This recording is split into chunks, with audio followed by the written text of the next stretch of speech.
Olá, meus irmãos. Bom dia, né? Aliás, boa tarde. São exatamente 14 horas e 5 minutos, tá, pessoal? Bom, hoje eu estou aqui para falar mais uma vez sobre o assunto do arrebatamento, tá? Depois que eu fiz 2 vídeos falando sobre o arrebatamento, recebi alguns e-mails, né, de alguns irmãos aí, uns, né, como sabem, alguns já estão despertados e sabem da verdade, confirmando, dizendo, irmão, parabéns pelo trabalho aí, pela mensagem que está sendo levada, a verdadeira mensagem. E é claro, né, tem aqueles que não se acharam satisfeitos com as minhas palavras. Meus irmãos, meus amigos, a única coisa que eu tenho que dizer para vocês é o seguinte: eu não estou aqui para agradar o homem, eu não estou aqui para agradar ninguém, tá? Eu acredito que o homem tem um objetivo nessa terra, é ser fiel ao Criador. E um dos 2 objetivos que eu falo para que isso seja cumprido, como eu já falei nos outros 2 vídeos, nos outros 3 vídeos que eu falei, é amar a Ele acima de todas as coisas e ao próximo como a nós mesmos. Então, pessoal, hoje eu estou fazendo esse vídeo aqui para entrar em alguns detalhes mais aprofundados sobre o arrebatamento, porque é uma questão que, como eu posso dizer, é muito minuciosa. É uma coisa muito detalhista e, como eu já havia falado para vocês antes, muitas pessoas estão se deixando levar por um entendimento vão aí que homens estão falando. Essas igrejas de hoje aí têm o costume de dizer que muitos vão ficar. Isso já é um julgamento, né? Porque quem somos nós para julgar quem vai subir ou vai ficar, né? Que só quem pode julgar e condenar o homem é o próprio Criador dos céus e da terra. E o juiz, né? O nosso Messias é o advogado e o Pai é o juiz. E quem somos nós para dizer que quem vai ficar, fulano vai subir, etc, etc. Mas ontem eu estava olhando minha caixa de e-mail, né? E eu vi um e-mail do irmão, não sei nem como ele descobriu meu e-mail, mas amém. E ele falando assim: como é que pode você querendo ser um pregador, se nem bem vestido você fica, você nem um paletó você usa para poder pregar o evangelho? Aí eu tive que ir, né, meu irmão?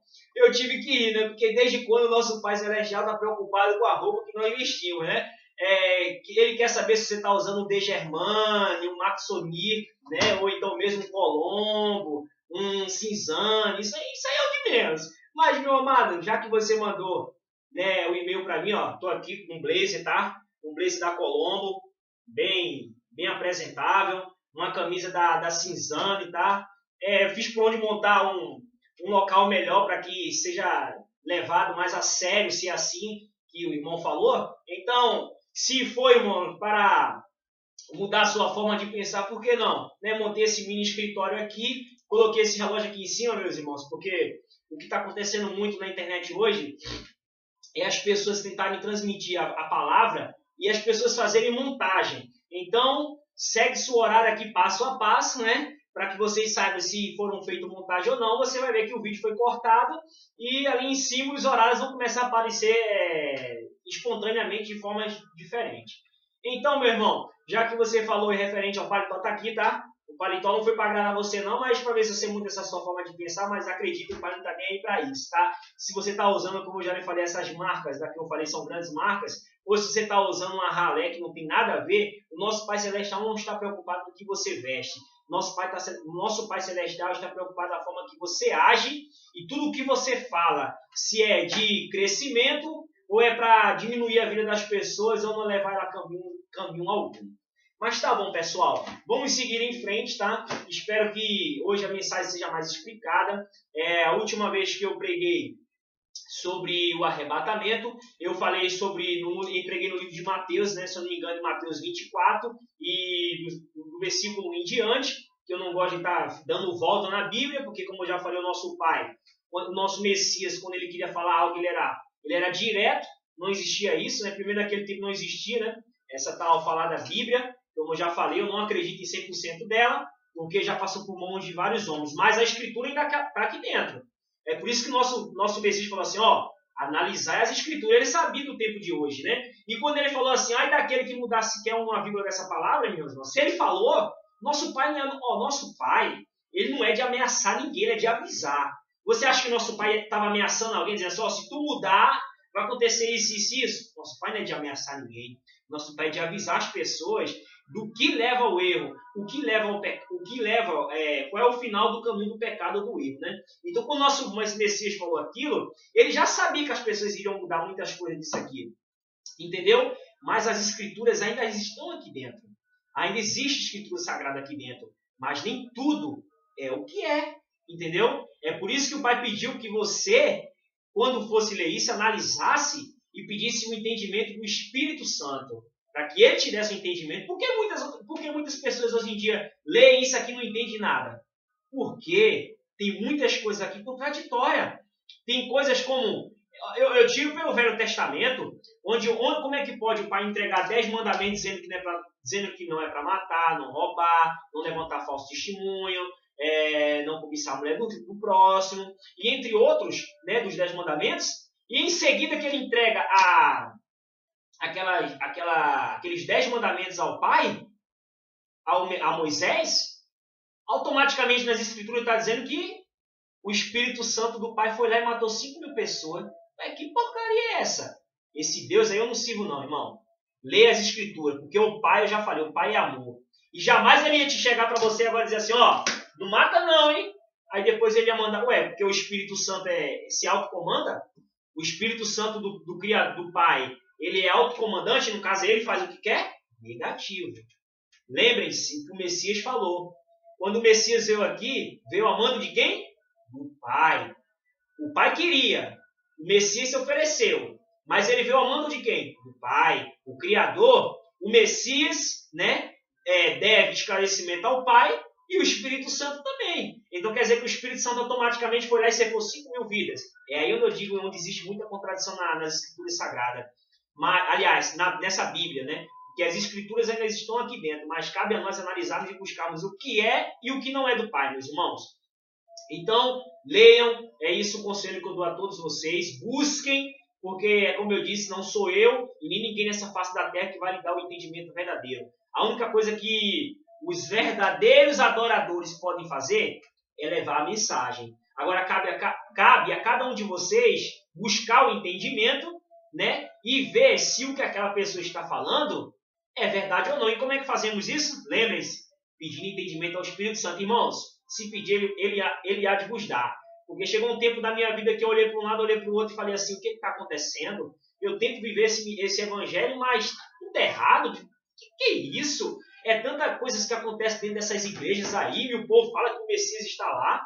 E quando eu vou ver, quando eu vou analisar a história, né, no ano de 1400 até o ano de 1000, o ano 1000 depois de Cristo, a igreja primitiva não era isso. A igreja primitiva era um união de grupos, de pessoas que se ajudavam, que tentavam levar o verdadeiro evangelho a outras pessoas de forma que houvesse uma união estável entre ambos. Não existia contendas, não existia discussões. O apóstolo Paulo, quando ele ia nas igrejas, né, que era aquele povo que a Bíblia fala como igreja, templo, não é isso. A igreja somos nós, o corpo, né?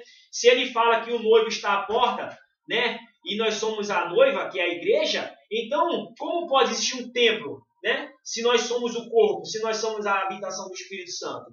Então na igreja primitiva, pessoas, não existia isso que acontece hoje em dia. Era uma igreja pura, verdadeira, as pessoas eram unidas, em comunhão, não existia contenda, muito pelo contrário. A única forma que existia deles serem perseguidos era pelos falsos profetas e aqueles escribas e fariseus que não aceitavam aquele evangelho de maneira alguma, muito pelo contrário, lançava ele nas covas de leões.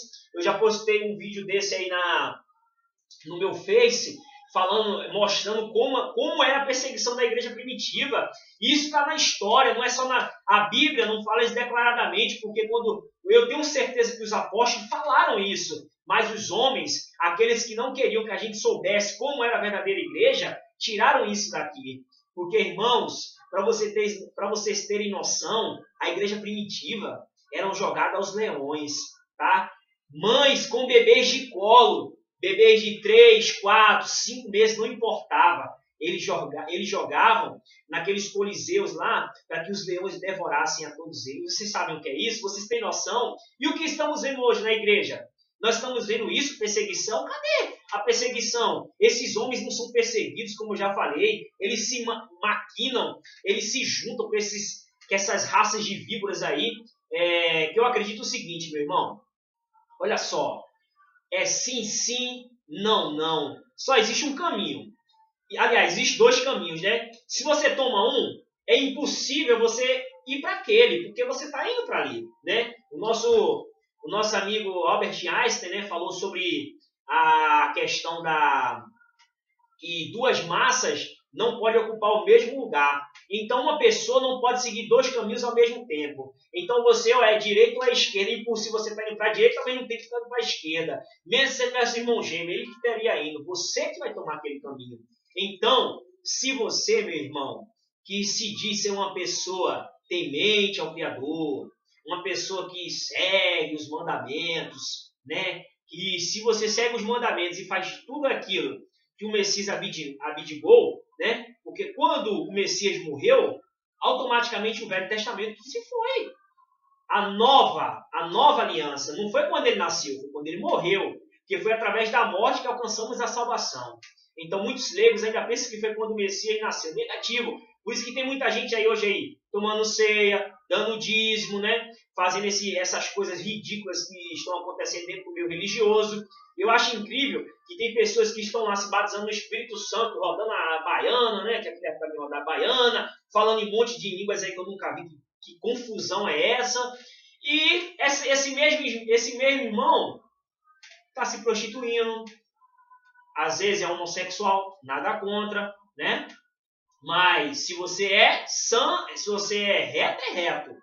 Não tem como você ser reto e torto ao mesmo tempo, como eu falei, tá? Não sou contra, muito pelo contrário, ao homossexualismo. Hoje as igrejas estão perseguindo muito essas pessoas, as prostitutas nem tão pouco, tá? Eu só quero dizer aqui para vocês o seguinte, não cabe a nós julgarmos ninguém. Não cabe a nós julgarmos ninguém. Isso só quem pode julgar o ser humano é o Pai. Então, a partir do momento que nós dissemos que fulano é isso ou aquilo, ou que fulano vai ser salvo ou não, nós estamos querendo tomar um lugar da qual não é nosso, né? Só o Pai tem esse direito. Mas, irmãos, vamos voltar para o assunto aqui, arrebatamento. Eu quero ler uma mensagem aqui nas Escrituras, que o nosso irmão, o apóstolo Paulo, fala em 2 Tessalonicenses, e eu quero que, olha só, pessoal, não é só isso não. Eu já mostrei em Mateus, vou mostrar em Tessalonicenses, e o próximo vídeo que eu fizer, eu vou mostrar em Apocalipse, quando tudo está acontecendo, que o povo, os escolhidos do Criador, ainda vai estar aqui na Terra, quando o anticristo se sentar. E, meus irmãos, assim seria muito fácil, meus irmãos. Assim seria muito fácil você só ir para a igreja, bater palma, tomar santa ceia, dar dízimo. Vocês estão dessa forma comprando a salvação. Mas como pode nós hoje ter esse privilégio, que não somos nem 1% comparado com a igreja primitiva, quando a igreja primitiva foi perseguida, foi esquartejada, foi enforcada, irmãos, foram mutiladas. Tem história tem coisas na história que falam que bebês, se vocês terem noção, para vocês terem noção do que eu estou falando, bebês eram amarrados em formato de cruz. Vocês sabem o que é isso? Bebês de pessoas cristãs, de pessoas da igreja primitiva, né? Os verdadeiros cristãos, né? E esses bebês eram esquartejados. Vocês têm noção do que é isso? E a mãe vendo aquela cena e eles dizendo: pare de seguir esse Messias, ou senão você vai ver seu filho ser esquartejado. E aí, meus irmãos? Será que a igreja de hoje permitiria ver um filho ser esquartejado ao negar o Messias? Seria muito fácil, não? Só para a igreja bater palma, falar da vida do irmão, e não sei o que, não sei o que. E o Messias botou no céu: vem, meus escolhidos. Meus irmãos, vocês estão muito equivocados. E não cabe a vocês acreditar em mim. Leiam as escrituras. Porque uns falam para mim: mas você fala isso, dizendo que a escritura não é 100% verídica, isso não tem cabimento. Então vamos lá. Até agora o que eu preguei foi o que estava nas escrituras. Aí muitos falam assim: não, cada um tem um entendimento. Irmão, isso é coisa de doido. Essa história de cada um ter um entendimento é coisa de doido. Se você for fazer uma redação numa empresa e a empresa fala para você assim, ó, pega esse texto aqui agora e eu quero que você me faça a interpretação do texto. O texto só vai ter uma interpretação. Uma interpretação. Preste atenção. Só existe uma. Para cada texto existe uma interpretação. Não existe várias. Se você colocar uma e outra pessoa colocar outra, mas existe a interpretação correta. E ele vai chegar lá, vai ver o que está correto ou não, não? Se fosse assim, quando ele tivesse assim, ó, faz a interpretação. Alguém ia fazer, um ia fazer, então todo mundo estava correto. Por favor, né, pessoal? Não confunda a minha inteligência, né, e nem a de vocês. Então vamos lá. Eu vou ler hoje 2 Tessalonicenses, tá? Capítulo 2, do versículo 3 em diante. Aliás, vamos começar do versículo 1. Eu vou ler o capítulo 2 completo, tá, pessoal? Eu vou ver aqui, não sei se pode ir até o capítulo 3, mas eu vou ler o capítulo 2 todo. E, pessoal, para vocês aí que não acreditam, então vocês estão dizendo que a Bíblia também está em contradição. Aqueles que falaram que dizem que a Bíblia é 100% correta, então, meus irmãos, você está entrando em contradição com as suas próprias palavras. Se você não está acreditando no que eu não vou mudar uma vírgula. Olha só, gente. Eu não quero mudar uma vírgula que está escrito aqui. Ó. Quem faz isso são os falsos profetas. Eu quero ler conforme. Até hoje ninguém nunca leu isso para vocês. Eu tenho certeza disso. Então eu não quero mudar nenhuma vírgula. E deixo que vocês... Eu não vou falar nada. Eu só vou ler o que está aqui.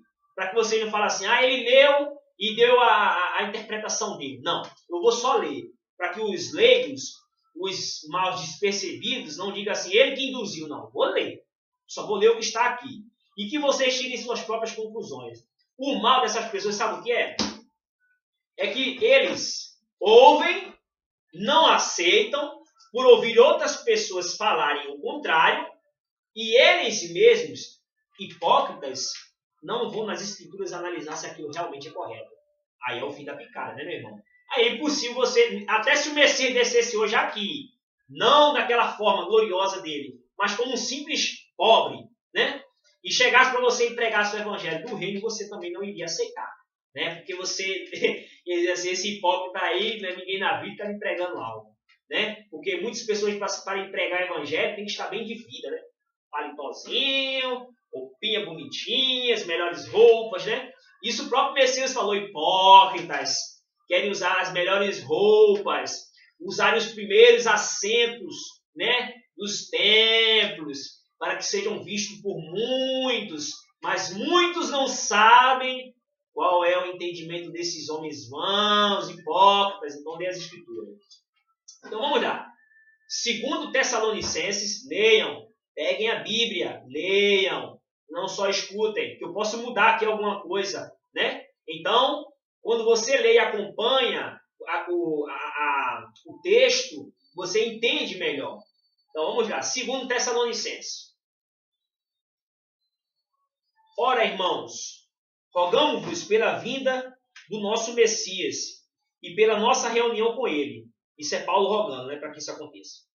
Que não vos movais facilmente do vosso entendimento, nem vos perturbeis, quer por espírito, quer por palavra, quer por epístola, como de nós, como se o dia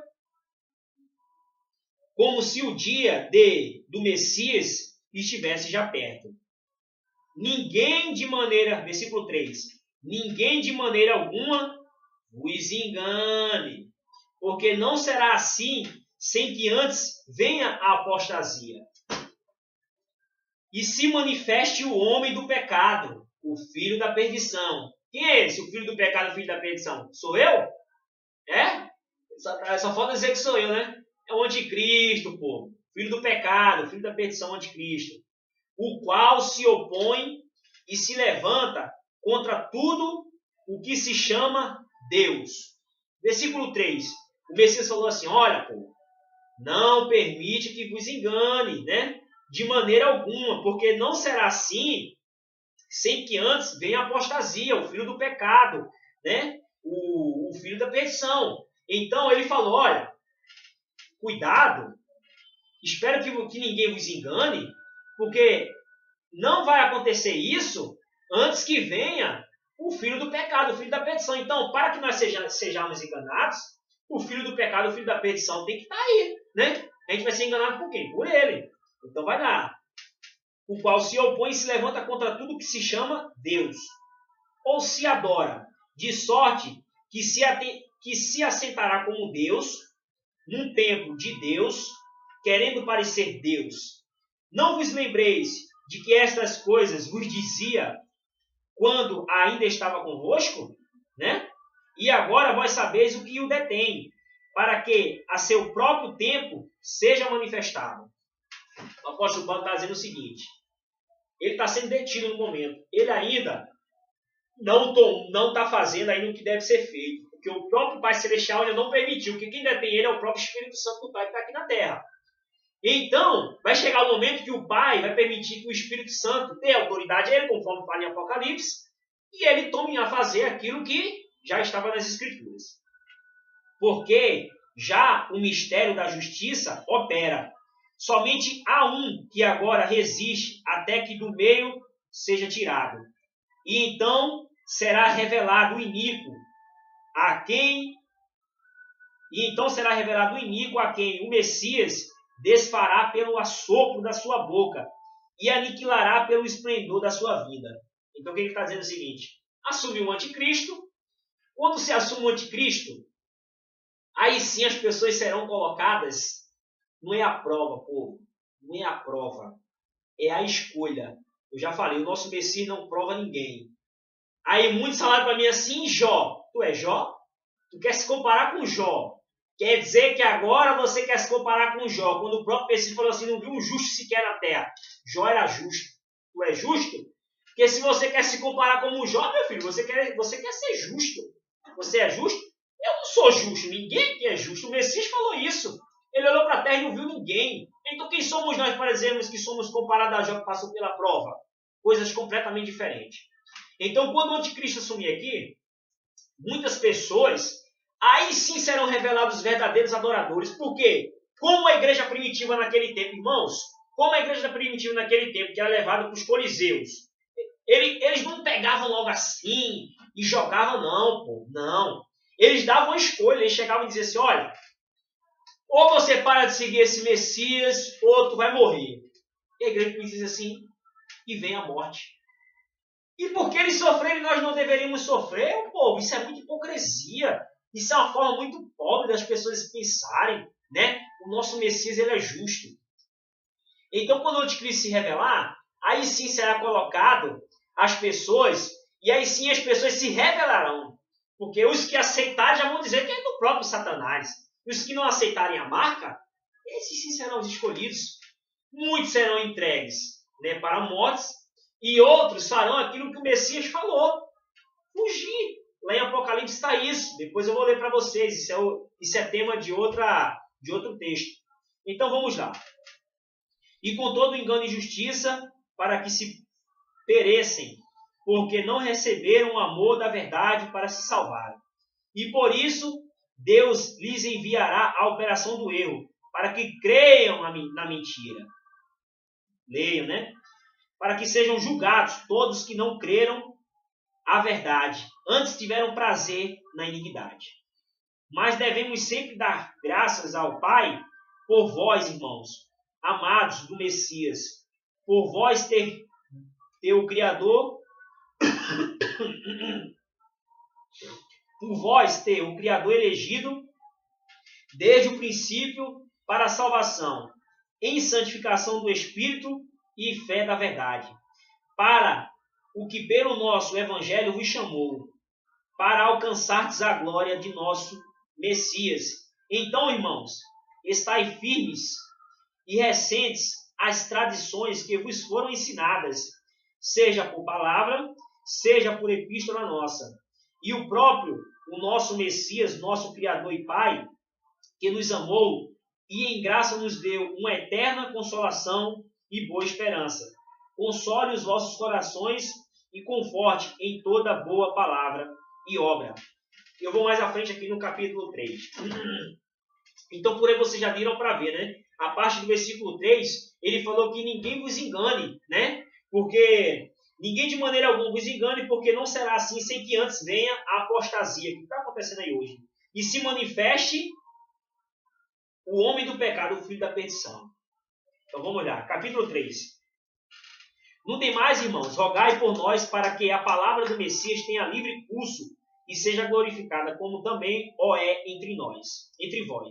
E para que sejamos livres de homens dissolutos e maus, porque a fé não é de todos, mas fiel é o Messias que vos confortará e guardará do maligno. E confiamos de vós no Messias, que não só fazeis como fareis o que vos mandamos. Ora, o Messias encaminha os vossos corações na caridade do Pai e na paciência do Messias.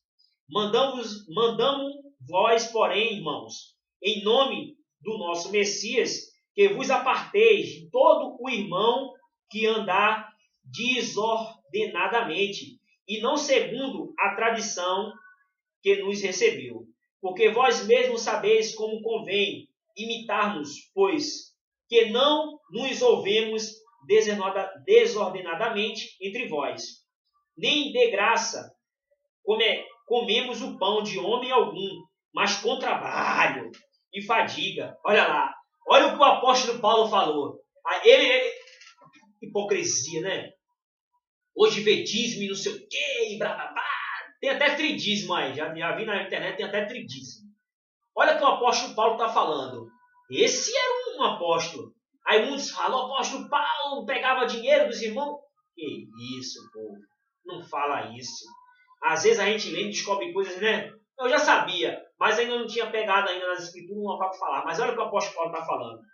Nem de graça comemos o pão do homem algum, mas com trabalho e fadiga, trabalhando noite e dia, para não sermos pesados a nenhum de vós. Então olha o que Paulo está dizendo.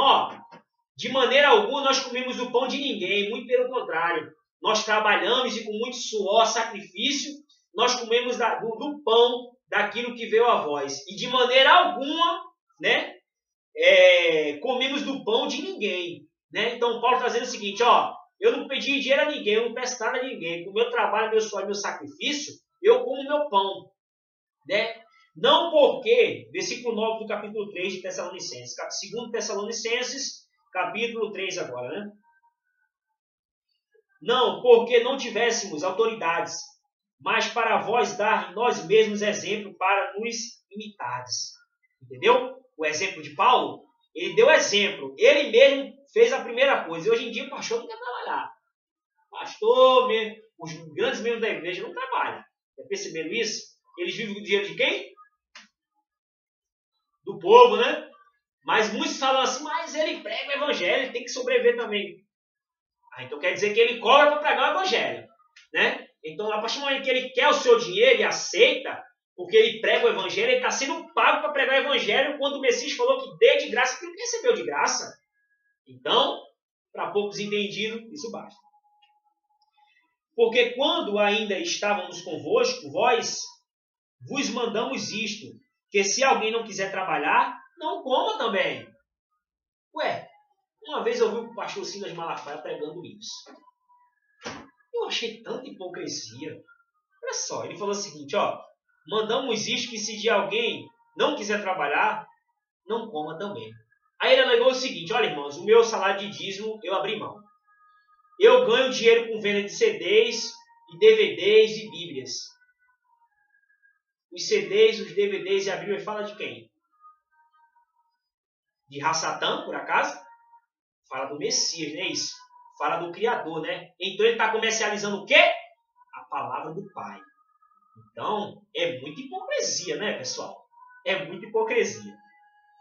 Porquanto ouvimos que alguns entre vós andam desornadamente, não trabalhando antes, fazendo coisas vãs. A esses tais, porém, mandamos e exortamos por nosso Messias, que é trabalhando com sossego, como o seu próprio pão. E vós, irmãos, não vos canseis de fazer bem, mas se alguém não obedecer a nossa palavra, por esta carta, notai o tal, e não vos mistureis com ele, para que se envergonhe.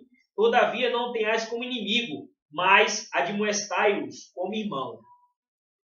Ora, o mesmo Salvador, da paz vos dê sempre, paz de toda a maneira. O Messias seja com todos vós. É o sinal em todas as epístolas, assim escrevo. A graça do nosso Salvador seja com todos. Amém. Então eu comecei sobre o arrebatamento e terminei para outra parte essa parte de trabalhar em vão, né? De comer do próprio suor. Mas a gente nunca deve parar uma leitura, meus irmãos. Quando você se dá ao prazer de ler a Escritura, leia o capítulo todo. Que antigamente não existia esse epígrafes e parágrafos, né? E capítulos. Então, quando ler, leia. Vá até o fim. Mas o assunto aqui foi o arrebatamento. Então, pessoal, eu li aqui o livro de Tessalonicenses. Então, leiam também, busquem mais. Tá? Leiam essa parte aqui do capítulo 2, que o apóstolo Paulo falou esclarecidamente, tá? Sobre que ninguém vos engane, porque antes que aconteça o arrebatamento, o anticristo vai estar aqui, ele explicou isso, né? Que é o filho da perdição, né? O filho do pecado, e ele vai se passar por Deus, falar coisas de Deus e sentar no lugar de Deus. E onde é o lugar de Deus hoje? Onde é o lugar de Deus? Se eu chegar para um crente e dizer assim, onde é a casa de Deus? Onde é que ele vai dizer? É lá na minha igreja. Se eu chegar para um católico e dizer assim, onde é que é a casa de Deus? Ele diz, é na minha igreja. Está entendendo, pessoal? É um entendimento que tem que morrer e nascer de novo. Quando o nosso Messias falou o seguinte, ó, morra e nasça de novo, muitas pessoas não sabem, mas é para nascer como uma criança. Esquecer tudo que te foi ensinado e tentar agora entender pelo discernimento do Espírito Santo a verdadeira verdade.